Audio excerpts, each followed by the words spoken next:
अगस्त 1947 Madras presidency Tamil Nadu. विशिष्ट लोगों का एक समूह अपनी जीवन काल की एक ऐतिहासिक यात्रा की तैयारी कर रहा था। उन्हें एक महत्वपूर्ण काम पूरा करने के लिए बुलाया गया था, जिसमें उन्हें एक शासक से दूसरे शासक को सत्ता हस्तांतरण की प्रक्रिया को पूरी विधि के साथ पूरा करना था। यहाँ लोग दिल्ली की ओर जा रहे थे। भारत अपनी स्वतंत्रता के करीब था। जल्द देश को ब्रिटिश शासक से मुक्ति मिलने वाली थी। स्वराज के संघर्ष में न जाने कितने ही गिरफ्तार हुए और न जाने कितनों ने अपनी जान गंवाई। आखिरकार अब देश अपने लक्ष्य स्वतंत्रता के करीब था। अब वायसराय लॉर्ड माउंटबेटन को अपना आखिरी काम करना था, जो था भारतीयों को उनका स्वराज वापस देने का काम। लेकिन अभी भी उनके सामने एक सवाल था कि आखिर स्वराज को कैसे सौंपा जाए। उन्होंने सोचा, ऐसे में हाथ मिलाने की रस्म शायद ही काम आए। तो आखिर इस गौरवशाली मौके के प्रतीक के रूप में ऐसी कौन सी रस्म अपनाई जाए?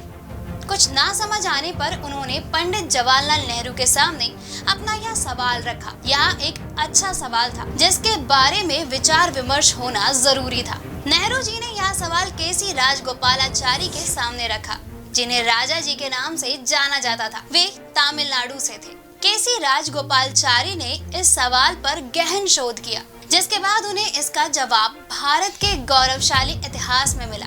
तमिलनाडु के चोल साम्राज्य में, जो भारत के प्राचीनतम और कई दीर्घकाल तक चलने वाले राज्यों में से एक था, एक चोल सम्राट से दूसरे चोल सम्राट को सत्ता का हस्तांतरण ईमानदारी के साथ यानी सेंगोल देकर किया जाता था।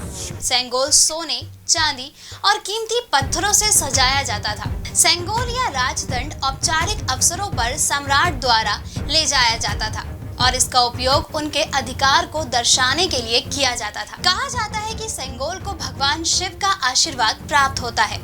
उनके द्वारा बनाए गए हजारों मंदिरों में आज भी उसकी पूजा की जाती है। राजगोपालाचारी जी ने इसी परंपरा और समारोह के आयोजन की सलाह दी, जिसे नेहरू जी ने भी स्वीकार कर लिया। जिसके बाद राजगोपालाचारी जी ने बिना समय गवाए इस समारोह के लिए प्रमुख धार्मिक मठ थिरुवदुथुरई अधीनम से संपर्क किया, जिसे 5 सदियों पहले स्थापित किया गया था और यह तभी से चोल भूमि के केंद्र में स्थित है और आज तक कार्यरत है। उस समय के मठ प्रमुख ने अपनी तबीयत ठीक ना होने पर भी इस काम को स्वीकार किया।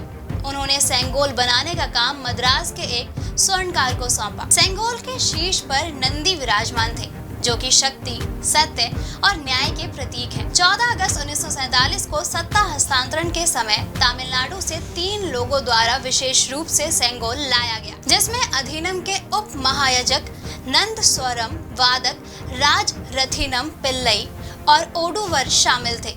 यह दल विशेष विमान से दिल्ली आया, जिसके बाद सेंगोल को लॉर्ड माउंटबेटन को सौंप दिया गया। फिर उनसे उसे वापस ले लिया गया। इसके बाद सेंगोल को पवित्र जल से शुद्ध किया गया।